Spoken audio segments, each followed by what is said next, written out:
Education क्या होता है हम पहले डिस्कस कर चुके हैं। मैंने आपसे कितनी बार पूछ लिया कि आर यू एजुकेटेड और literate? So you are educated. Why? Because education is the process of learning on different stages, through the different stages. तो अब देखो एजुकेशन की लर्निंग होती है वो डिफरेंट स्टेज में, जैसे प्री प्राइमरी होती है, प्राइमरी होती है, secondary, senior secondary, higher secondary, professional education. तो आप तो सीनियर सेकेंडरी बहुत सारे लेवल क्रॉस कर चुके हो आप तो एजुकेशन के। तो इसका मतलब you are educated because you are you cross the different level of education of learning of learning stages आपने क्रॉस कर लिए। तो इसका मतलब एजुकेशन एक प्रोसेस ऑफ लर्निंग है through the different stages like primary, secondary और सीनियर सेकेंडरी। अब उसके बाद में difference between the education literacy, ये हमने देख ही लिया। ये भी हमने डिस्कस किया कि डिफरेंस एजुकेशन और लिटरेसी मतलब education is the wider concept है, लिटरेसी इज नैरो कॉन्सेप्ट है। इसके अलावा इनका मीनिंग का डिफरेंस आप कर सकते हो। अब उसके बाद में देखो, while all the educated people are literate but all literate people are not necessarily educated. तो इस लाइन्स को आप समझ सकते हो कि आप एजुकेटेड हैं। नाउ अब देखो ये सबसे इंपॉर्टेंट टॉपिक आ गया कि आखिर हम एजुकेशन हमारे लिए क्यों इंपॉर्टेंट है। आज जैसे आप लोगों को पेरेंट्स भी फोर्सफुली बोलते हैं बच्चे पढ़ो, ये करो, रिजल्ट लाओ, हम टीचर्स भी बोलते रहते हैं, फिर भी आप लोग नहीं करते हो क्योंकि कहीं ना कहीं आपको पता, इंपॉर्टेंस ही पता नहीं है कि यार हमारे को एजुकेशन लेने का क्या फ़ायदा है। आज हमारे को पता लग रही है, जब आप हमारे स्टेज पे आओगे ना तो आपको भी आज मेरे को ऐसा लगता है कि यार जो सारा टाइम रिवाइंड हो जाए, मैं वापस 11th-12th क्लास में आ जाऊं और मैं गारंटी के साथ बोलता हूं कि जो मैंने सोचा था वो मैं वन टाइम में बन के दिखा दूं, क्योंकि एवरीथिंग इज़ पॉसिबल। बट उस टाइम में हमारे को इतना पता नहीं था कि यार लाइफ में ये कितना प्रीशियस टाइम है, कितना आपका 11th-12th ग्रेजुएशन, ये 4-5 साल आपके बहुत इंपॉर्टेंट होते हैं। अगर इनमें आपने अच्छे से मेहनत कर ली तो आप में लाइफ में बहुत अचीव कर लोगे, अच्छे जॉब्स मिल जाएंगे। और स्पेशली गवर्नमेंट जॉब्स अगर आपने ले लिए तो फिर तो कहना ही क्या, परमानेंट सिक्योर हो गए आप। ठीक है, किसी के पेरेंट्स हैं जो गवर्नमेंट जॉब में, उनको पता है कि गवर्नमेंट जॉब की क्या इंपॉर्टेंस होती है, बहुत ज़रूरी है। क्योंकि एजुकेशन से ही आपको, स्पेशली गर्ल्स के लिए तो वैसे इंपॉर्टेंट है, क्योंकि आपको अगर इंडिपेंडेंट होना है, आपको अपने डिसीजंस, अपनी लाइफ अपनी कंडीशन के हिसाब से जीनी है, तो डेफिनेटली आपको एजुकेशन बहुत ज़रूरी है ना। तो ये सारे पॉइंट्स यहाँ देखो दे रखे हैं।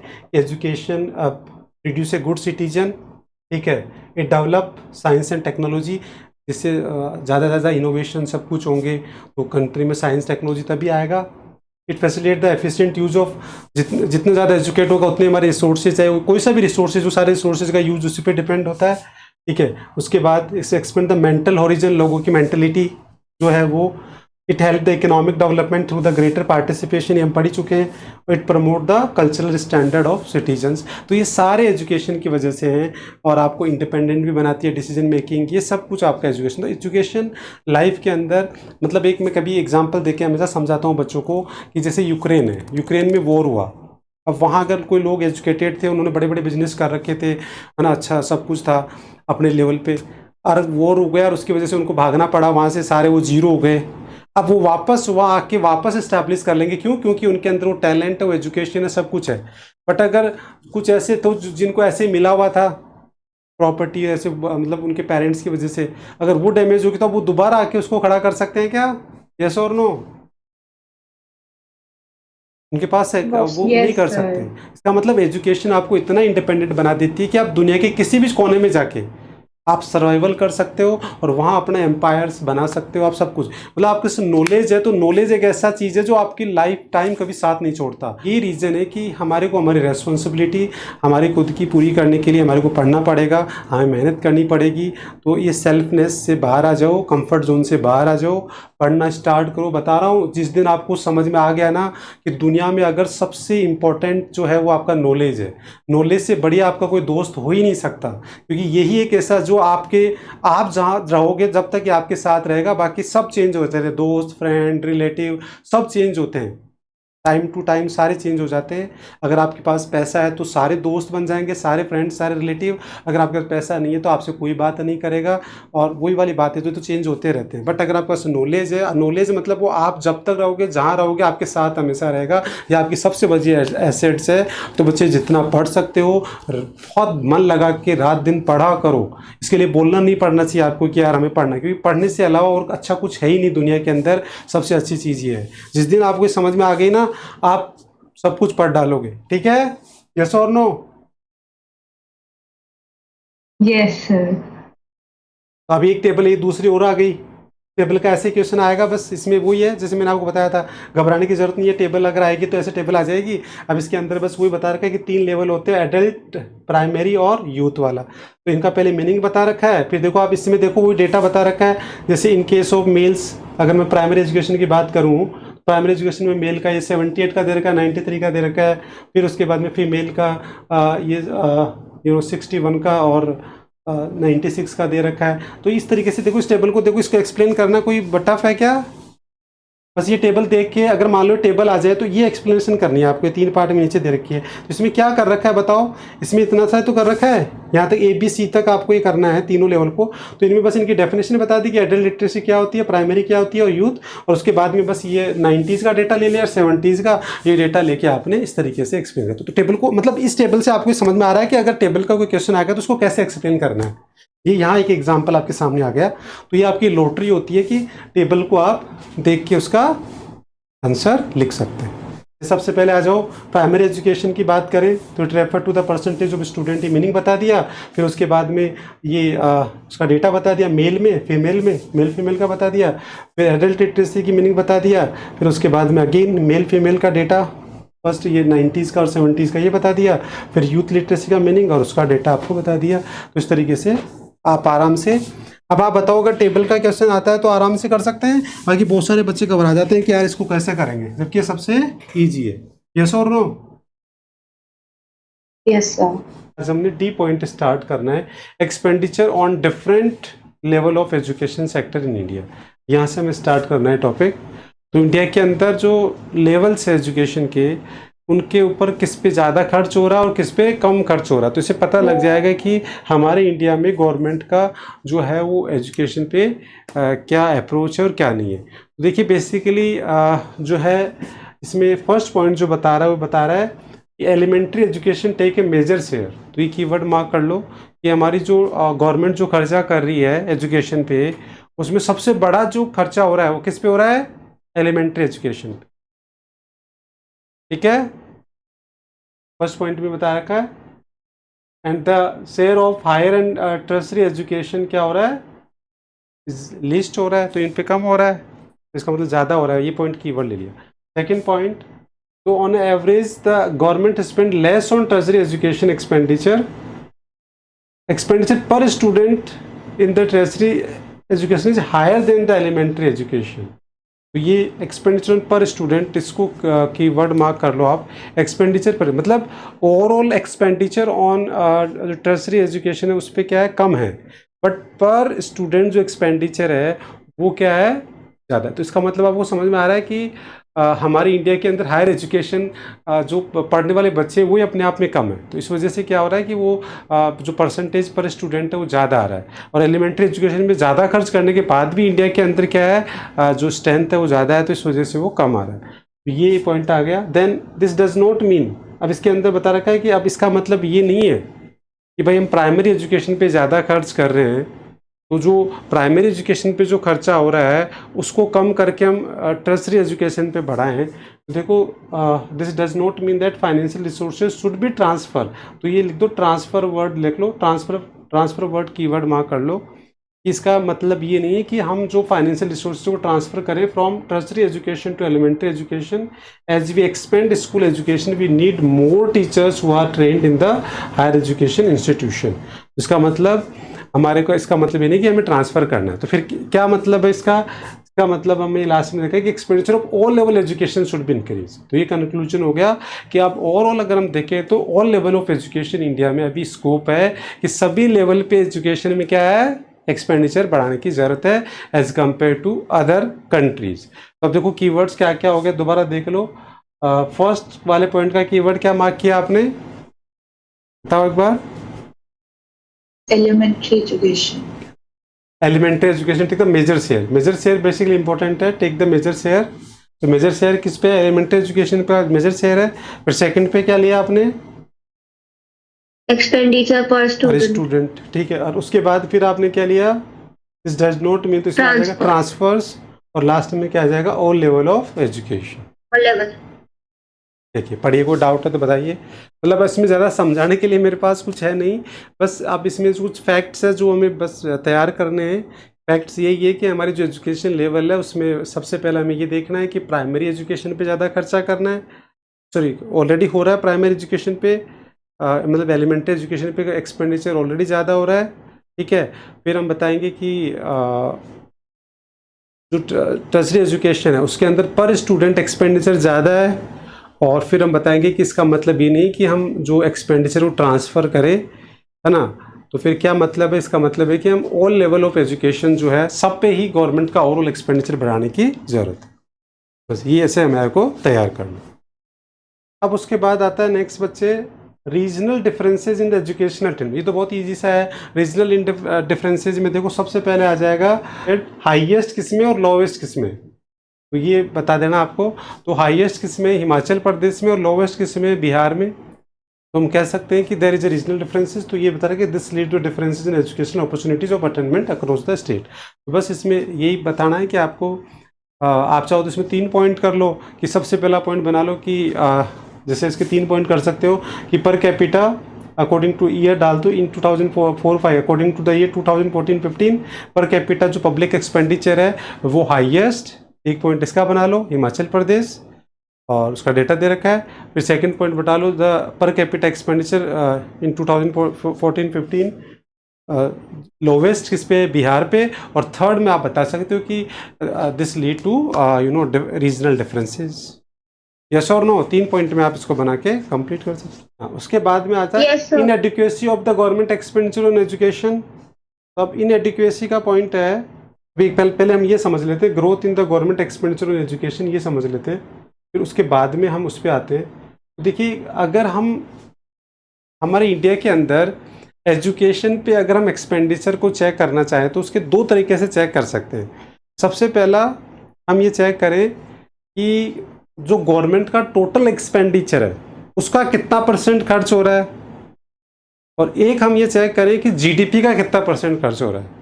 तो इससे हमें पता लग जाएगा कि हमारी गवर्नमेंट जो है एजुकेशन पे कितना खर्च कर रही है। और ये डेटा कहाँ मिलता है, बजट के अंदर मिलता है। गवर्नमेंट बजट के अंदर जो गवर्नमेंट का जो टोटल एक्सपेंडिचर होता है उसका कितना % खर्च हो रहा है और जीडीपी का कितना % खर्च हो रहा है।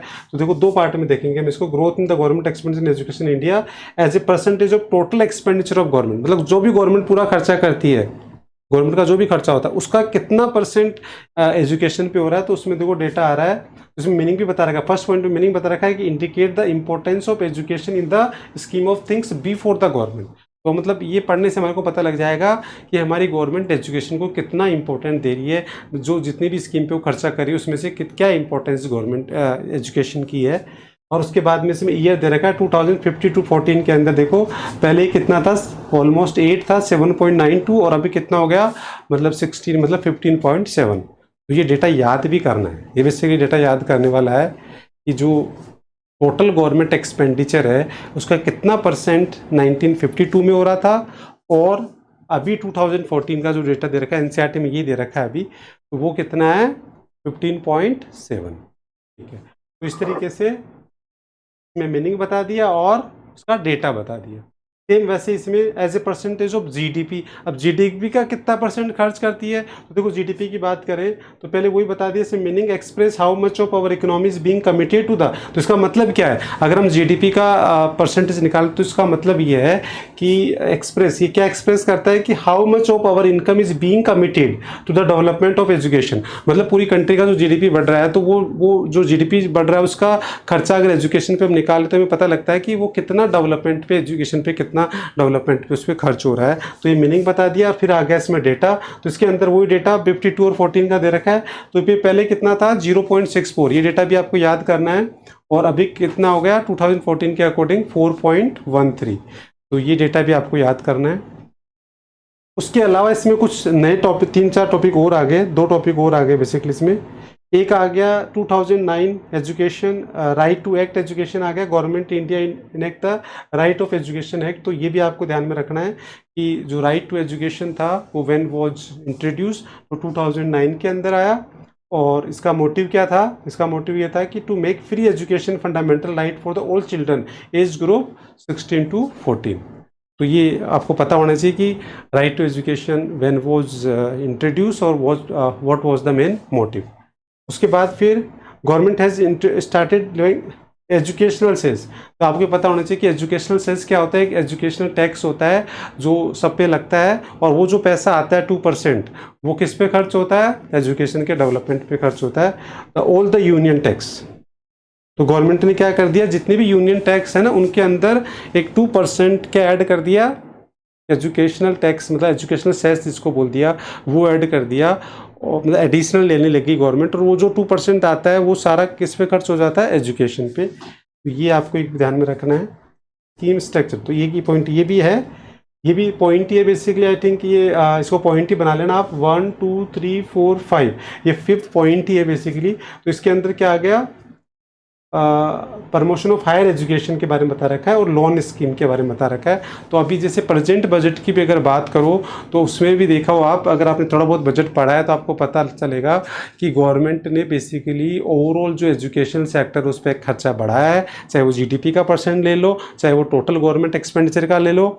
और जो लोन है वो उसमें स्टूडेंट के 7 लाख 8 लाख रुपीज़ तक आप स्टूडेंट लोन के लिए गवर्नमेंट ने क्या किया है, बैंक्स को बोला है कि आप स्टूडेंट्स इनको लोन दो, उसकी जो गारंटी है वो गवर्नमेंट देगी। गवर्नमेंट उसके लिए लाइबल होगी कि अगर कोई प्रॉब्लम होती है तो गवर्नमेंट उसको कंपनसेट कर देगी। तो गवर्नमेंट ने उसकी गारंटी ली है, मतलब गवर्नमेंट ने लोन देने के लिए बोला है। ठीक है, इसके लिए आपने देखा होगा स्किल एजुकेशन पे भी खर्चा बढ़ा है। तो ये प्रेजेंट बजट में भी आप देख रहे हो कि गवर्नमेंट का धीरे धीरे इंपॉर्टेंस बढ़ रहा है। अब आप बता सकते हो क्यों गवर्नमेंट धीरे धीरे एजुकेशन और हेल्थ पे खर्चा बढ़ा रही है? एनीवन? इतना चैप्टर पढ़ने के बाद तो आप बता सकते हो शायद। अभी अभी आपने पढ़ा है कि ह्यूमन कैपिटल, देखो अब तक आप पढ़ चुके हो कि ह्यूमन कैपिटल फॉर्मेशन क्या होता है और इकोनॉमिक ग्रोथ क्या होता है और उनमें क्या रिलेशन है। विदाउट, अगर आपने, मैंने आपको बताया था कि इंडिया के अंदर नंबर 1 हम एक ही चीज़ में है, दैट इज़ पॉपुलेशन। आज वही हमारी पॉपुलेशन इंडिया के लिए लाइबिलिटी भी हो सकती है और एसेट्स भी हो सकती है, और वो डिपेंड किस पे करता है? एजुकेशन और हेल्थ पे। जितना ज़्यादा गवर्नमेंट उस पर खर्चा करेगी उतनी हमारी ह्यूमन कैपिटल फॉर्मेशन मतलब stock of expertise knowledge education बढ़ेगा, और उतनी हमारी पॉपुलेशन क्या होगी? एम्प्लॉयबल होगी, उसका कॉन्ट्रीब्यूशन जीडीपी में बढ़ेगा, और इंडिया को नंबर 1 होने से कोई नहीं रोक सकता। और अगर इंडिया ये नहीं कर पाएगा कि हमारी पॉपुलेशन को ह्यूमन कैपिटल फॉर्मेशन नहीं बढ़ाएगा, उसको एम्प्लॉयबल नहीं करेगा, तो वही हमारे लिए क्या करेगा? नेगेटिव ग्रोथ का भी काम कर सकता है। तो इसीलिए गवर्नमेंट को ये खर्चा बढ़ाने की ज़रूरत है। तो अब देखो इसके अंदर ये बहुत इंपॉर्टेंट, इसको टारगेट स्टडी पे लगा लो बच्चे, the growth in the government expenditure on the education in India. तो ये 4th टारगेट हमारा स्टडी आ गया। इस पूरे चैप्टर में 4 टॉपिक टारगेट स्टडी में मैंने मार्क करवाए, तो ये लास्ट वाला आ गया। बाकी अभी पूरा चैप्टर होने के बाद एक बार दोबारा बता दूंगा मैं, तो इसको आप वैसे इंपॉर्टेंट भी मार्क कर लो इसको, growth in the government expenditure on the education sector in India. अब इस पर एक शॉर्ट नोट्स आपको लिखना है, तो क्या लिखोगे? पहले 2 पार्ट में इसको 2 मेजर हेडिंग याद करोगे इसकी। First, total government percentage of total government expenditure और परसेंटेज ऑफ जीडीपी, ये 2 मेजर हेडिंग हो गई। अब उनके अंदर सब पॉइंट आप तैयार करोगे। तो सबसे पहले percentage of total government expenditure में 2 ही टॉपिक तैयार करना है, एक मीनिंग और इसका डेटा। और उसके बाद आपको परसेंटेज ऑफ जीडीपी की अगर हम बात करें एक्सपेंडिचर की, तो उसके अंदर आपको 4 पॉइंट, कितने हो गए? 5 पॉइंट, सॉरी 5 पॉइंट हो गए। फर्स्ट पॉइंट आपको मीनिंग का, सेकंड आपको डेटा का, फिर थर्ड आपको राइट टू एजुकेशन एक्ट का, फिर उसके बाद में एजुकेशनल सेस, और उसके बाद में लास्ट में हायर एजुकेशन और लोन स्कीम के बारे में ये पॉइंट आपको। तो ये सारे कीवर्ड मार्क कर लो आप। यस। अब उससे पहले आप इस पे आते देखिए, ये वाला इनएडिक्वेसी।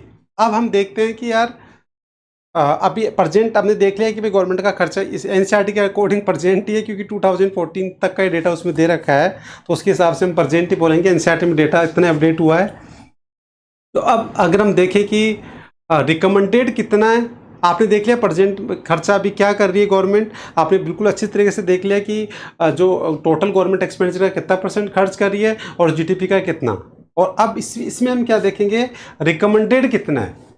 तो रिकमेंडेड इतना है और कर इतना रही है, तो आपको तुरंत पता लग जाएगा कि देयर इज ए इनएडिक्वेसी, बहुत ही कम इंडिया में खर्च हो रहा है। ये तो इंडिया में रिकमेंडेड है, इंडिया की गवर्नमेंट खर्च कर रही है। अगर इसको हम डेवलप कंट्री से कंपेयर करें तब तो बहुत बड़ी प्रॉब्लम है, बट मैं तो कहता हूँ कि इंडिया के अंदर ही रिकमेंडेड है, उससे भी बहुत कम खर्च हो रहा है, तो वही हमें देखना है। देखो, तो अब इसके अंदर सबसे पहला जो पॉइंट है वही बता रखा है कि one can understand the inadequacy the expenditure education we compare with the desire level of education expenditure and recommended by various commission. ठीक है, तो वो बता रखा है कि भाई इसमें हम क्या पढ़ेंगे, तो हम वो मैच करेंगे जो एक्चुअल हो रहा है और जो डिजायर हो रहा है उसको हम मैच करेंगे। अब इसमें देखिए सबसे पहला आ गया एजुकेशन कमीशन, इसको हाईलाइट कर लेना बच्चे। और इसका ये ईयर भी याद रखना है। द एजुकेशन कमीशन, ये भी डेटा याद करना है कि education commission when was establish, तो ये पता होना चाहिए 1946 टू 1990 हैज़ रिकमेंडेड इट, ये 6% ऑफ जीडीपी। और अभी कितना हो रहा है बच्चे जीडीपी का, अभी भी आपने पढ़ा था 2014 में कितना हो रहा है, 4.13, 4.13 था, और जबकि रिकमेंडेड कितना है 6%। और ये तो रिकमेंडेड कब कर दिया था एजुकेशन कमीशन में 64-60, आज तो इसकी रिक्वायरमेंट और भी बहुत डबल हो गई, ट्रिपल हो गई होगी, और अभी तक गवर्नमेंट का खर्चा क्या हो रहा है। अब उसके बाद फिर आगे चलते हैं हम, नेक्स्ट आगे मजूमदार कमेटी। तो ये भी आपको ध्यान रखना है कि Majumdar committee when was appointed, तो ये भी 1 मार्क्स में क्वेश्चन आ सकता है। तो ये 1998, ये डेटा भी आपको याद रखना है। और इसका ऑब्जेक्टिव क्या था बच्चे, इसका ऑब्जेक्टिव क्या था, ये estimated an expenditure around 1.3 lakh crore over the 10 years to bring the all Indian children in the age group of 16-14 year under the preview of education। तो आप सोचिए उस टाइम गवर्नमेंट जो है, अभी जो हमारा राइट एजुकेशन है 2009 वाला, वो चीज़ तो गवर्नमेंट बहुत पहले कर चुकी है। मतलब वही in the age between 6 to 14 years में इतना मतलब मजूमदार कमेटी ने ये क्या किया था, रिकमेंड किया था एस्टिमेटेड खर्चा कि इतना खर्चा आपको करना है 10 साल के अंदर। क्यों करना है, उसका मोटिव क्या था कि जो age group of 6 to 14 years है उनको स्कूल एजुकेशन प्रोवाइड करने के लिए। तो उतना खर्चा, तो इसका मतलब मजूमदार कमेटी का क्या रोल हुआ, वैन तो Majumdar committee when was established, वो कब हुई। ये कमिटीज़ क्या होती है, बेसिकली कमिटीज़ एक्सपर्ट जो होते हैं ना, एक्सपर्ट पर्सन होते हैं पर्टिकुलर फील्ड में, उन लोगों की कमेटी बना देती है गवर्नमेंट। फिर वो रिसर्च करते हैं, वो रिपोर्ट देते हैं गवर्नमेंट को, और गवर्नमेंट उसके हिसाब से क्या लेती है, डिसीजन लेती है। तो ऐसे ही ये एक बहुत इंपॉर्टेंट जो कमेटी बनी थी एजुकेशन से रिलेटेड, जो मजूमदार कमेटी थी, जिसके अंदर एक ग्रुप ऑफ एक्सपर्ट लोग होते हैं उस फील्ड में, और वो गवर्नमेंट को रिकमेंड करते हैं कि भाई कितना खर्चा करना चाहिए, कितना नहीं, पूरा रिसर्च करते हैं मार्केट में। तो वो अपने रिसर्च में उस टाइम में उन्होंने पूरी कमेटी बना के पूरा रिसर्च करके उन्होंने 1.3 लाख करोड़ का उन्होंने कहा था कि 10 ईयर्स में इतना एजुकेशन पे खर्च करके गवर्नमेंट को क्या करना चाहिए, एजुकेशन जो है वो the age group of 6 to 14 years के बच्चों को करवाना चाहिए। तो ये इसका कंट्रीब्यूशन हमें ध्यान में रखना है मजूमदार कमेटी का। फिर उसके बाद में compare this desire level education expenditure around 6% GDP, the current level is little over 4%। तो इससे हमारे को पता लग गया कि इसका मतलब लास्ट में हमने क्या कर दिया, उसको कंपेयर कर दिया, जिससे हमें पता लग गया कि हमारा जो डिज़ायर लेवल है वो ये है और एक्चुअल ये है। तो इसका मतलब कह सकते हैं कि देयर इज़ ए इनएडिक्वेसी। तो आप देखिए इसके कीवर्ड्स अगर हमें तैयार करना है शॉर्ट नोट्स के हिसाब से, तो सबसे पहला क्या है, what we are going to study, इसमें मीनिंग आ गया, मतलब इसमें हम क्या पढ़ेंगे। अगर इसको छोड़ भी दो, आप ये पॉइंट नहीं बनाओ तो आप तो डायरेक्ट यहाँ से स्टार्ट करो। सबसे पहले आपको क्या करना है, एजुकेशन कमीशन के बारे में बताना है कि व्हेन वाज एस्टैब्लिश और उसका क्या कंट्रीब्यूशन रहा। तो बताओ एजुकेशन कमीशन कब आया, 64 टू 1964। उसका कंट्रीब्यूशन क्या था एजुकेशन में, रिकमेंडेशन थी उसकी, तो रिकमेंडेशन दिया था कितना परसेंट जीडीपी का खर्च होना चाहिए, 6%। ठीक है। उसके बाद में फिर आया Majumdar committee, second keyword Majumdar committee, when was appointed या एस्टैब्लिश्ड, 1998। ठीक है। और उसका कंट्रीब्यूशन क्या रहा, 1.37 लाख वाला, ठीक है। ये खर्चा करना था और किसके लिए करना था, for the education of the age group of 6 to 14 year. और लास्ट में फिर हम क्या कर देंगे, कंपेरिजन कर देंगे। कंपैरिजन हम कर देंगे कि भाई डिजायर लेवल कितना है और करंट लेवल जो एक्चुअल वो कितना है, और उससे फिर फाइनली हम कंक्लूड कर रहे हैं कि इसका मतलब there was a inadequacy, there is a inadequacy. Yes और नो। हो सकता है आपको थोड़ा बहुत अभी टफ लग रहा हो ये, बट ऐसा नहीं है, इतना ज़्यादा कुछ टफ नहीं है। थोड़ा थोड़ा हम बार बार इसको पढ़ेंगे और करेंगे कीवर्ड से, तो बहुत इजीली आराम से हो जाएगा। ये छोटे छोटे शॉर्ट नोट्स हैं जो आपको बस तैयार करने हैं, जिनमें से इम्पोर्टेंट तो मैं मार्क करवा ही दूंगा, बाकी आप उसको पढ़ते रहिए, करते रहिए, ऑटोमेटिक धीरे धीरे तैयार हो जाएंगे। चलें आगे, ये क्लियर है क्या इनएडिक्वेसी वाला point? Yes sir. Yes sir. अब उसके बाद आते हैं next, that is future prospectus. ये बड़ा इंटरेस्टिंग सा टॉपिक है कि अब हमारे इंडिया में फ्यूचर चैलेंजेस क्या एजुकेशन को लेके, अभी फ्यूचर में क्या करना बाकी है, क्या अभी हमारे लिए इम्पोर्टेंट है, फ्यूचर प्रोस्पेक्टस हम देखेंगे। सबसे पहला देखिए कि एजुकेशन फॉर ऑल, इंडिया के अंदर एजुकेशन फॉर ऑल आज भी क्या है, एक ड्रीम है, यस और नो?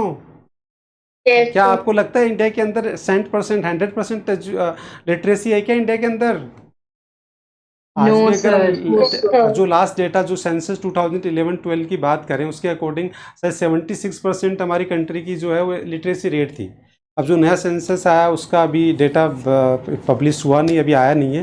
बाकी जो डेटा हमारा था लेटेस्ट उसके अकॉर्डिंग हम देखें तो 76, मतलब अभी भी 24-25% लोग इंडिया में क्या है, इलिटरेट है बच्चे। Illiterate. इसका Yes, sir. मतलब हम कह रहे हैं कि स्टिल एज ए क्या है, एजुकेशन फॉर ऑल क्या है, डिस्टेंस ड्रीम है अभी इंडिया के अंदर। Dream. और अब इसमें देखो फैक्ट देखोगे तो आपको सरप्राइज होगा कि ऐसे बहुत सारी ऐसी कंट्री है जिनकी पॉपुलेशन है और हमारा जो नंबर है ना वो दोनों उससे ज़्यादा है, सॉरी बराबर नहीं, बहुत ज़्यादा है। तो देखिए यहाँ लिखा हुआ है इसमें, तो लिटरेट रेट्स हैव इंक्रीज, हालांकि लिटरेसी रेट बढ़ा है बट स्टिल, क्योंकि आपको पता है, आपको तो भी पता है कि eight the time of independence हमें लिटरेसी कितनी थी, फर्स्ट सेट में पढ़ा था, कोई बताएगा? हमें डेटा याद भी किया था वो, eight the time of independence literacy rate कितनी थी? 16% थी, 16%। ठीक है, और अभी कितनी होगी? 76। तो हम कह सकते हैं कि ओवरऑल लिटरेसी रेट बढ़ी है, ठीक है, the absolute number of lit. But उसके साथ क्या हुआ है देखो, still the absolute number of illiterate in India as much as India's population watch at the time of independence. तो सबसे पहला तो ये हो गया कि आज भी absolute number of illiterate person, भाई हमारी उस टाइम में पॉपुलेशन कितनी थी? 32 करोड़, उससे ज़्यादा है। मतलब eight the time of independence हमारी पॉपुलेशन की जो पॉपुलेशन थी वो 32 करोड़ अराउंड थी, तो उससे ज़्यादा आज हमारी जो है इलिटरेट पीपल्स है इंडिया के अंदर, ठीक है। उसके बाद इन 1950 when the constitution of India pass the constitutional assembly, constitutional India was passed by the constitutional assembly. तो 1950 कॉन्स्टिट्यूशनल इंडिया के अंदर ये पास हुआ था, should provide the free and compulsory education. तो ये उसी टाइम के अंदर ये क्या हुआ था, मतलब गवर्नमेंट ने डिक्लेयर कर दिया था 1950 के अंदर। Had we achieve this we would have 100% literacy by now. तो इसका मतलब अभी तक भी हमने, मतलब उस टाइम में ही गवर्नमेंट ने क्या कर दिया था, कॉन्स्टिट्यूशनल असेंबली ने जो है वो ये डिक्लेयर कर दिया था कि भाई फ्री एजुकेशन प्रोवाइड करवानी है। बट आज तक 1950 से लेके आज तक भी इंडिया में 100% क्या है, एजुकेशन अचीव नहीं हुई है। इसमें आपको ये 3 पॉइंट लिखने हैं। फर्स्ट पॉइंट में क्या लिखोगे, वैसे ओवरऑल ही तैयार करना, कोई शॉर्ट नोट्स तो तैयार करना नहीं है। तो क्वेश्चन आएगा तो देखो इसमें कोई शॉर्ट नोट्स हो तो हम कीवर्ड भी लिखें, बाकी बस आप तो अपनी लैंग्वेज में इसको तैयार कर लेना कि भाई आप अपने हिसाब से भी लिख देना इसमें एजुकेशन फॉर ऑल, तो डिस्टेंस ड्रीम। तो इसमें क्या लिखोगे, सबसे पहले आप बता देना कि ओवरऑल एजुकेशन लिटरेसी बढ़ी बट स्टिल अभी भी absolute numbers are very high. और कितना हाई है, एज मच में है कि the population at the time of independence उससे ज़्यादा है। इसके अलावा गवर्नमेंट के एफर्ट्स इसमें बता दो कि गवर्नमेंट ने 1950 के अंदर ही एक कॉन्स्टिट्यूशनल जो है वो क्या था, कॉन्स्टिट्यूशन ऑफ इंडिया के अंदर ये डिक्लेयर कर दिया था, असेंबली ने डिक्लेयर कर दिया था, क्या डिक्लेयर कर दिया था कि द फ्री एजुकेशन, बताओ उस टाइम में कर दिया था। बट अभी तक फिर हम देखते हैं कि अभी तक हैड वी अचीव्ड, मतलब एक तरह से क्वेश्चन मार्क है कि क्या आप अभी तक क्या हम 100%, तो इसका आंसर है नो। मतलब अभी तक हमने क्या हो गया, हमारा 25% 24% पॉपुलेशन क्या है, इलिटरेट। तो वैसे एजुकेशन का देखो बेसिकली एनसीईआरटी से लिया हुआ है, तो एक बार एनसीईआरटी में हम तब देख लेंगे। तो इस तरीके आपको इस पर शॉर्ट नोट्स लिखना है। तो बताओ एजुकेशन फॉर ऑल पे एक शॉर्ट नोट्स लिख लोगे फॉर द फ्यूचर प्रोस्पेक्टस। मतलब ये हमें देख रहा है कि फ्यूचर में अभी भी हमारे को 24% पॉपुलेशन, और जो कितनी होती है, जो population at the time of independence से भी ज़्यादा है, उसको हमें अभी क्या करना है, एजुकेट करना। ये एक इंडिया के लिए अभी आज क्या चैलेंज है, तो ये फ्यूचर प्रोस्पेक्टस है कि इंडिया को अभी इतनी लिटरेसी रेट और बढ़ानी है बेसिकली, ठीक है। तो इसको बस आपको ऐसे को रटने की ज़रूरत नहीं है, आप तो इसके बस पॉइंट याद कर लेना, फ्यूचर प्रोस्पेक्ट में पॉइंट याद कर लेना, बाकी बस आप रीडिंग लगाते रहना। मतलब ऐसा तो है नहीं कि इनके ऊपर कोई शॉर्ट नोट्स आएगा, तो ओवरऑल आ सकता है कि what were the future prospect, तो उसमें आपको ये तीनों पॉइंट एक्सप्लेन करने पड़ेंगे। तो पहले तो तीनों पॉइंट याद करो आप, सबसे पहला काम तो ये करो, और उसके बाद में इनके अंदर की डिटेल क्या है बाय नेम पॉइंट आप पढ़ते रहोगे तो अपने मन से भी लिख के आ सकते हो। तो इसको अपन को ऐसे ज़्यादा कोई बर्डन नहीं लेना है या इसको अपने को तैयार करना है। नाउ अब आता है जेंडर इक्विटी। अब देखो आपको पता है कि eight the time of independence overall मेरे लिटरेसी कितनी थी 16%, उसमें से फीमेल का डेटा दे रखा था, किसको याद है कितना था? सर 6%, 7%। 7। डिफरेंस था। फीमेल एजुकेशन शुरू से इंडिया के अंदर क्या रही है, इनइक्वलिटीज़ रही है। तो अब इसके अंदर हम यहाँ देख रहे हैं कि जेंडर इक्वलिटी जो है बेटर देन बिफोर, मतलब पहले से अच्छा है, बट अभी भी स्टिल इस पर बहुत ज़्यादा वर्क काम करने की ज़रूरत है। वो देखो इसमें कुछ वो बता रखा है कि जैसे क्यों, अब इसका रीज़न, ये एक सेपरेट शॉर्ट नोट्स आ सकता है। ये एनसीईआरटी में पीछे क्वेश्चन भी दे रखा है इसका कि why the female education is very important, ये इसी टॉपिक पे क्वेश्चन बना हुआ है। तो अब जो फीमेल एजुकेशन है वो इंपॉर्टेंट क्यों है, तो इसके 2 पॉइंट दे रखे हैं कि फीमेल एजुकेशन देखो still need the promote education for the women in India. तो इसका क्या रीज़न है, रीज़न दे रखा है। फर्स्ट क्या रीज़न दे रखा है कि वो इंडिपेंडेंस और उनका सोशल स्टेटस बढ़ेगा, और सेकंड पॉइंट दे रखा है कि इससे क्या होगा, positive impact on the fertility rate और health care of the women और चिल्ड्रंस, वो सारा बढ़ेगा। तो ये एक एनसीईआरटी में पीछे सेपरेट क्वेश्चन दे रखा है और उसका ये आंसर, ये 2 पॉइंट लिखने होते हैं उसमें।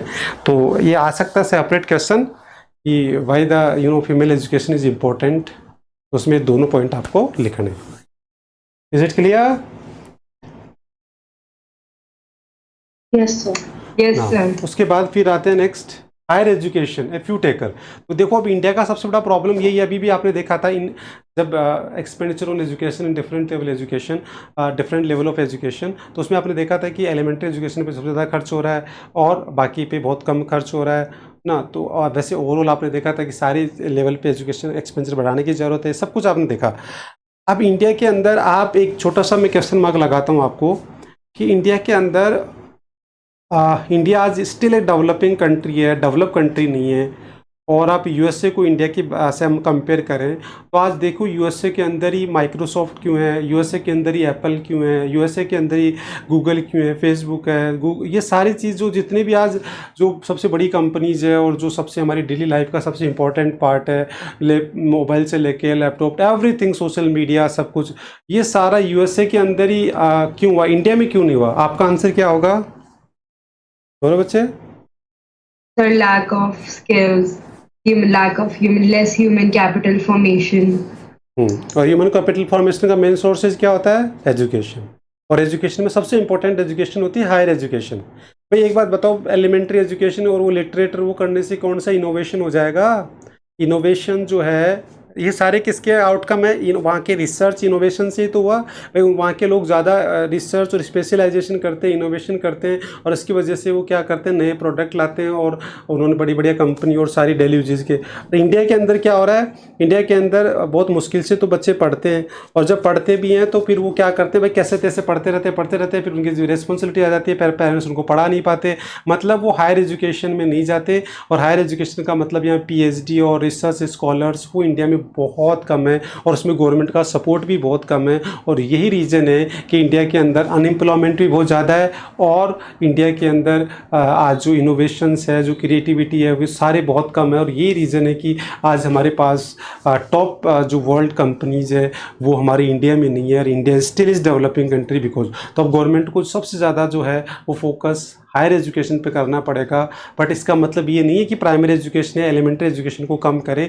हमारे को हायर एजुकेशन पे फोकस जितना ज़्यादा होगा उतना ज़्यादा हमारे पास रिसर्च होंगे, पीएचडी स्कॉलर्स होंगे, उससे ज़्यादा से ज़्यादा इनोवेशन सब कुछ होगा। तो नई नई कंपनीज़, नए स्टार्टअप सब बढ़ेंगे, सारा होगा।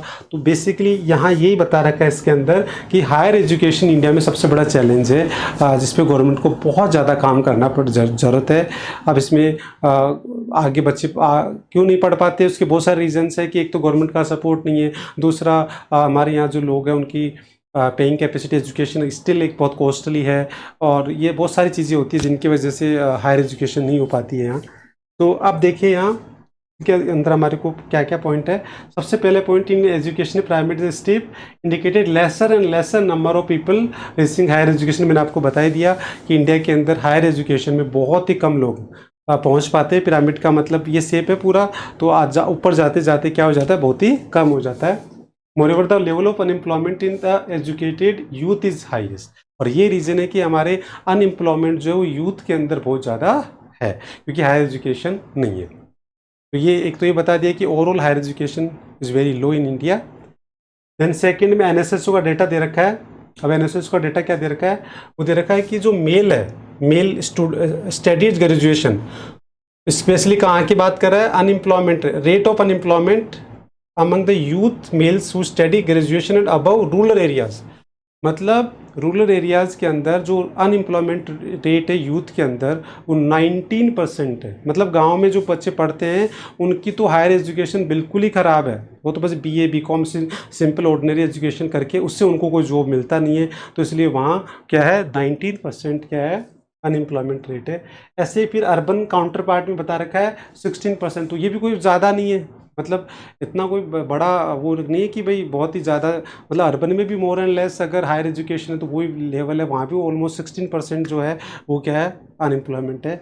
और फीमेल की तो हालत ही ख़राब है, देखिए इधर the most severally affected the ones were the young rural female, जिसमें 30% क्या है अनएम्प्लॉयमेंट रेट है। तो ये 3 डेटा इसमें दे रखा है, थोड़ा सा पता होना चाहिए कि वैसे इनको याद करना बहुत इजी है कि भाई यूथ अनएम्प्लॉयमेंट का डेटा है, तो अनएम्प्लॉयमेंट रेट यूथ के अंदर सबसे पहले हम जो है वो मेल की बात करेंगे, वो रूरल में, फिर अर्बन में और फिर फीमेल में। तो फिर आपको क्या याद रखना है, 19, 16 और 30%। यस और नो?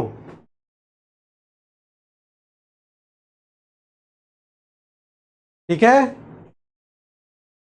उसके बाद आता है Yes, sir. Contrast this only about 3 to 6% of primary level educated youth in the rural and urban are employed. मतलब जो केवल प्राइमरी एजुकेशन जिन्होंने की है वो लोग फिर भी ज़्यादा सही है, वो हालांकि एम्प्लॉयड है, बट वो ज़्यादा जो पढ़ रहे हैं ना वो ज़्यादा अनएम्प्लॉयमेंट है। मतलब हम कह सकते हैं, तो इसका मतलब हमारे इंडिया के अंदर क्या है, हायर एजुकेशन में अनएम्प्लॉयमेंट ज़्यादा है। और the situation is yet to improve indicated by the periodic labour survey, मतलब इम्प्रूव हो रही है, sorry situation is yet to improve, मतलब अभी इम्प्रूव करने की इसको ज़रूरत है। Therefore the government should increase the allocation, इसीलिए गवर्नमेंट क्या कर रही है, गवर्नमेंट को ज़्यादा से ज़्यादा क्या करना पड़ रहा है हायर एजुकेशन। और अभी वो जो बजट है उसमें भी आप देखोगे तो हायर एजुकेशन पे गवर्नमेंट ने अपना जो परसेंटेज है टोटल एक्सपेंडिचर और जीडीपी का वो इंक्रीज़ किया है। तो ये पॉइंट आपको इस तरीके से देखना है। तो ये 3 पॉइंट इसके अंदर है। तो अभी आप इसमें देखिए ज़्यादा टेंशन में आने की ज़रूरत नहीं है। पहले तो आप क्या करना, फ्यूचर प्रोजेक्ट में पॉइंट याद करना, सिंपल सा तरीका है, पहले तो पॉइंट याद कर लेना, उसके बाद में फिर इनकी बस रीडिंग लगाते रहना। ये धीरे धीरे अपने आप ये तैयार हो जाएगा।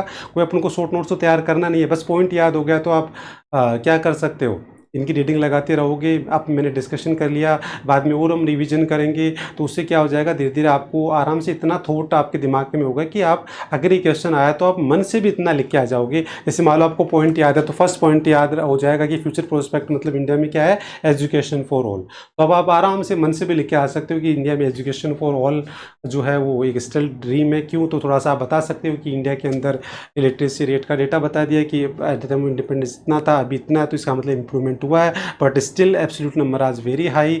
और वो सारा मतलब आराम से आप मन से भी आराम से इनके बारे में लिख सकते हो। तो आप इसको ऐसे ज़्यादा प्रेशराइज मत करना कि इसको हमें तैयार करना। तैयार किसको करना होता है, जो टारगेट स्टडी, टारगेट्स जो वाले टॉपिक को हमें तैयारी करना है, चाहे उसको तो समझ में आए या नहीं आए रट लो, बट उसको तैयार करना है। बाकी सारा आपको समझना है और अपने हिसाब से उसको आंसर को अपनी लैंग्वेज में सिंप्लीफाई कर लेना है। बाकी समझ में तो आ गया, बाकी तैयार करना और समझना देखो अलग अलग चीज़ें हैं।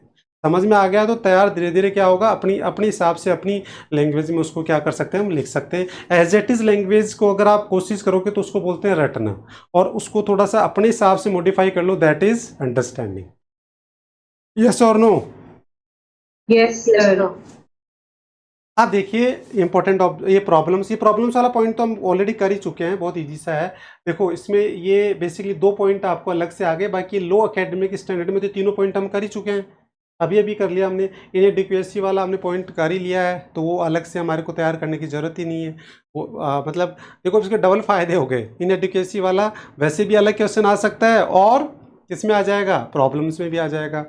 ठीक है। इसके अलावा रीजनल डिफरेंसेस ये भी हमने कर लिया, तो उसका अलग से भी क्वेश्चन आ सकता है, उसको हम प्रॉब्लम्स में भी डाल सकते हैं। और एजुकेशन फॉर ऑल ये भी हमने अभी अभी किया है, इस पे अलग से भी क्वेश्चन आ सकता है और प्रॉब्लम्स में भी हम इसको, तो ये तो एकेडमिक वाले पार्ट मतलब एजुकेशन वाले पार्ट आ गया। भाई जो problems of human capital formation में सबसे बड़ी प्रॉब्लम है, सबसे मेन सोर्सेज क्या है, एजुकेशन। तो एक तो एजुकेशन का पॉइंट आएगा, तो एजुकेशन के अंदर फिर आप ये 3 पॉइंट बना सकते हैं जो हमने डिटेल में डिस्कस कर लिया। एक आ गया ब्रेन ड्रेन और एक आ गया राइज ऑफ पॉपुलेशन। तो ये कॉमन पॉइंट्स हैं कि ब्रेन ड्रेन सबको पता है, माइग्रेशन हमने पढ़ा है। ब्रेन ड्रेन क्या होता है कि वही जो हमारा जो यूथ है, जो हमारा टैलेंट है, वो क्या हो रहा है, ट्रांसफर हो रहा है, माइग्रेट हो रहा है from one India to abroad. जैसे अभी हम कहें कि यूएसए के अंदर जो आईटी इंडस्ट्रीज़ है, जो साइंस एंड टेक्नोलॉजी है, उसमें सबसे ज़्यादा 50%। इसका मतलब हमारे आज देखो, अब गूगल का देख लो, माइक्रोसॉफ्ट देख लो, इन सब के सीईओ कौन है, इंडियन ओरिजिन लोग हैं, यस और नो। इसका मतलब Yes, क्या है, sir. वो ब्रेन ट्रेन ये है कि हमारे यहाँ लोग क्या करते हैं, पढ़ते हैं, लिखते हैं और अच्छी अपॉर्चुनिटीज़ की लिए वो क्या कर देते हैं, यूएसए कर चले जाते हैं। अगर वही इंडिया के अंदर है तो सोचो, आज इंडिया में फेसबुक होता, इंडिया में माइक्रोसॉफ्ट होता, और अभी भी अगर इंडिया उनको बुला सकता है, इतना कैपेबल है इंडिया, तो इंडिया के अंदर सब कुछ हो सकता है, बट वो नहीं है ना, वो कोई पोटेंशियल। ब्रेन ड्रेन इंडिया का एक सबसे बड़ा प्रॉब्लम, जैसे आपने पढ़ा ड्रेन्स ऑफ इंडियाज वेल्थ, वैसे ये ब्रेन ड्रेन, अभी ब्रेन ड्रेन सबसे बड़ी प्रॉब्लम है कि हमारा जो टैलेंट है वो हमारा क्या हो रहा है, ट्रांसफर हो रहा है from India to another country, और इससे हमारा ह्यूमन कैपिटल फॉर्मेशन कंट्री के लिए है वो क्या हो रहा है, डिक्रीज हो रहा है। और पॉपुलेशन राइजिंग तो मैंने आपको बता ही दिया कि पॉपुलेशन बढ़ती है तो उससे क्या होता है, ओवरऑल गवर्नमेंट के ऊपर जो है बहुत बड़ा पॉपुलेशन, जो हेल्थ और एजुकेशन का जो खर्चा है वो गवर्नमेंट पे बहुत ज़्यादा बढ़ जाता है, और उसकी वजह से फिर पर कैपिटा जो एक्सपेंडिचर है वो कम हो जाता है, और उसकी वजह से हमारा ह्यूमन कैपिटल फॉर्मेशन कम हो जाता है। और बाकी जो पॉइंट है वो तो सारे लो एकेडमिक्स के अंदर एजुकेशन वाले पॉइंट लिखने। और हायर एजुकेशन है, देखो ये भी वाला पॉइंट हो गया, हायर एजुकेशन है, फ्यू टेकर्स, तो ये तो एजुकेशनल वाले जो चैलेंज है वही सारे हमने यहाँ लिख दिए। तो ये वाले पॉइंट तो हमारे ये भी मेन पॉइंट बन जाएंगे वैसे। 1 2 3 4 5 6 7 ये पूरे टोटल 7 पॉइंट्स हो गए, और इनमें से हमारी ये तो 4.1 2 3 4 ये 4 पॉइंट तो हमने कर ही लिए तैयार, और ये 2 पॉइंट आप वैसे अलग से ये कॉमन सेंस वाले पॉइंट है जो आप कर सकते हो, यस और no. Yes, sir.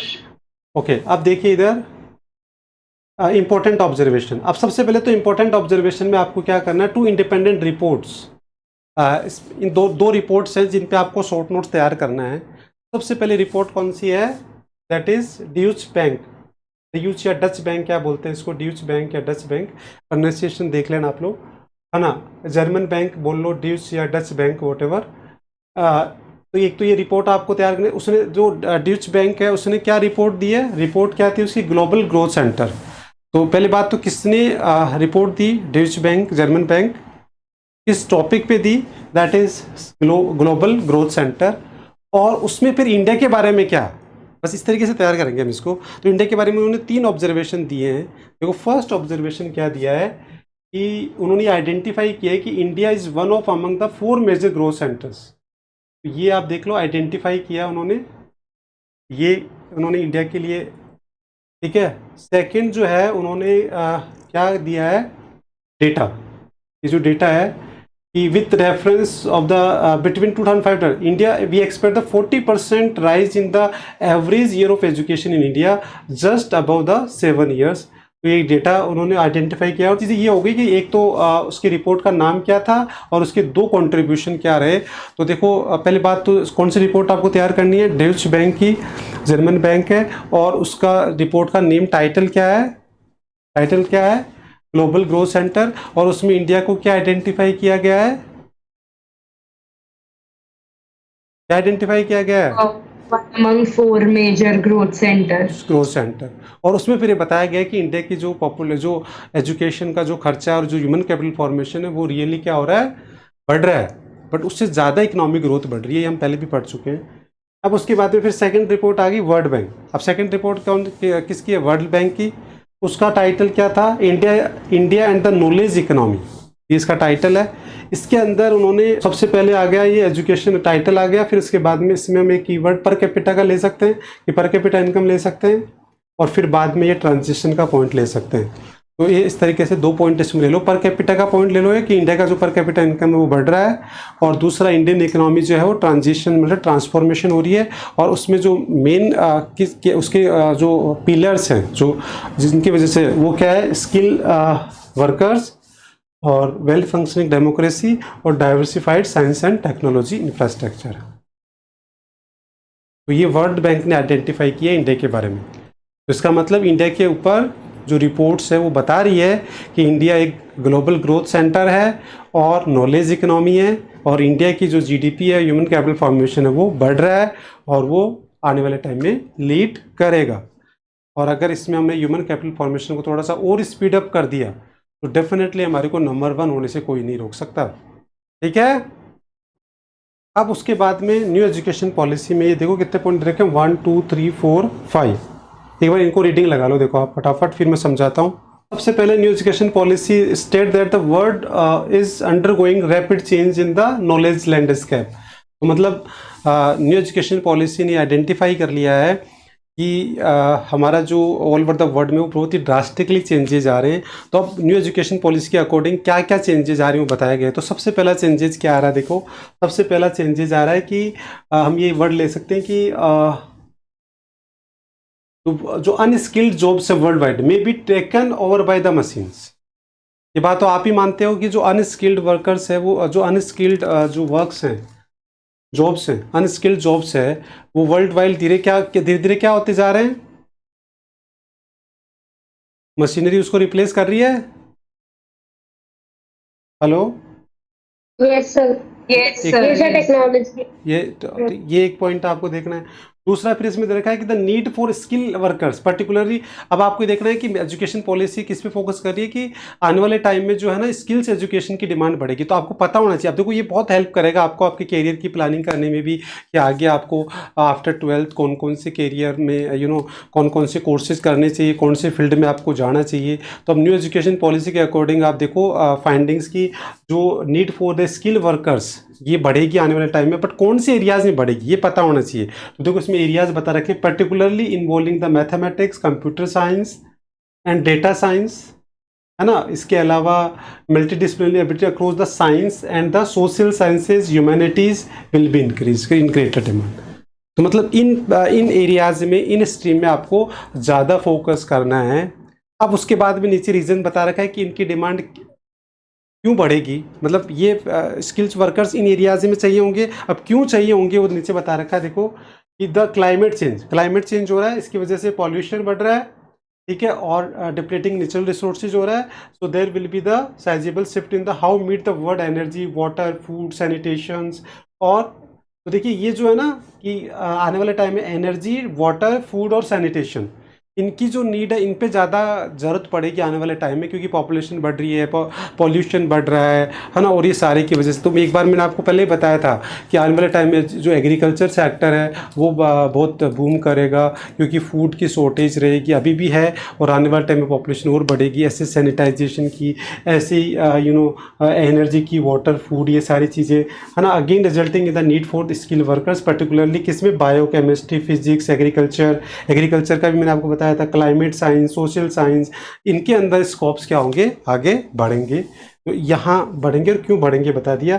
And the growing emerging pandemic situation आपने देखा, इसकी वजह से रिसर्च इन, और अब आप देखो कि ऐसे पेंडेमिक अभी तो ये स्टार्ट मान लो आप, पेंडेमिक जो सिचुएशन है वो स्टार्ट हो रही है, आने वाले टाइम में ये ऐसे सिचुएशंस और बढ़ेगी। तो इसलिए हमारे को और ज़्यादा रिसर्च, मेडिसिन और इन पे और ज़्यादा हमारा स्कोप आना। तो मतलब ये मेडिकल लाइन भी हमेशा बूम पे रहेगी, स्पेशली द पेंडेमिक सिचुएशन वाली, वो बता रखा है।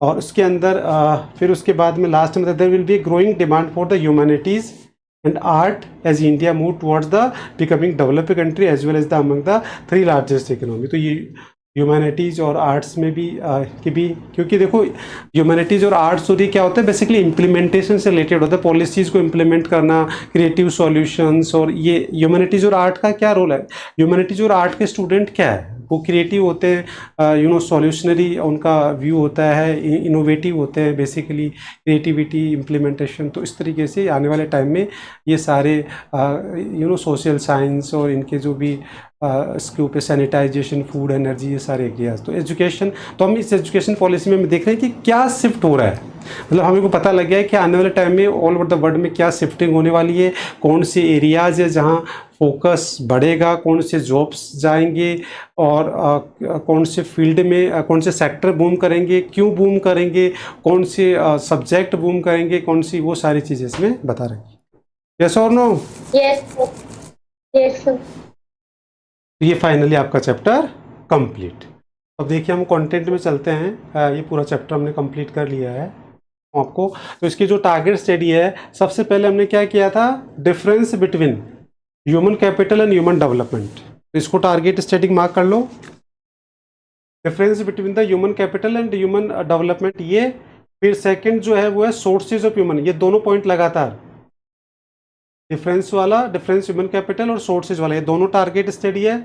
उसके बाद में फिर नीड फॉर गवर्नमेंट इंटरवेंशन, ये वाला पॉइंट, और उसके बाद में फिर growth in the government expenditure. तो ये 4 टॉपिक हमारी टारगेट स्टडी, इन 4